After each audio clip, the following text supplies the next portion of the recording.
या फोटोत दिसत असणाऱ्या महिलेने तिच्या नवऱ्याला मारल्यानंतर त्याची भाजी बनवून टाकली. पाकिस्तानमधील कराचीमध्ये राहत असणारी झैनब बीबी या महिलेने त्याच्या मुलीसोबत आणि भाच्यासोबत मिळून नवऱ्याची हत्या केली आहे. झैनब बीबी या महिलेचं आधी सुद्धा एक लग्न झालं होतं आणि त्या लग्नातून तिला एक मुलगी होती आणि तिच्या दुसऱ्या नवऱ्यासोबत ती त्या मुलीसोबतच राहत होती. हा तिचा दुसरा नवरा त्या मुलीची नेहमी छेडछाड करीत होता, तिला नेहमी त्रास देत होता.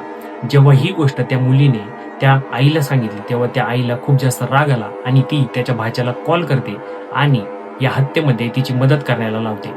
हे तिघही मिळून तिच्या नवऱ्याला मारून टाकतात आणि त्यानंतर त्या बॉडीची विल्हेवाट लावण्यासाठी त्यांचे छोटे छोटे तुकडे करतात आणि त्यांची भाजी बनवतात. हे सर्वही एका रेंटच्या खोलीत राहत होते. काहीतरी जळताना काहीतरी कुजताना एक वास येतो, त्यामुळे तो घरमालक बघण्यासाठी येतो. तेव्हा त्याला दिसतं की एका भांड्यामध्ये त्या व्यक्तीचं मुंडकं ठेवलेलं आहे आणि त्याचे हातपाय हे सर्वजण मिळून तोडत होते. ते बघून तो ताबडतोब पोलिसांना फोन करतो आणि पोलीस त्या घटनास्थळी येऊन सर्वांना अटक करतात आणि त्यानंतर या खुनाचा खरा तपास सुरू होतो.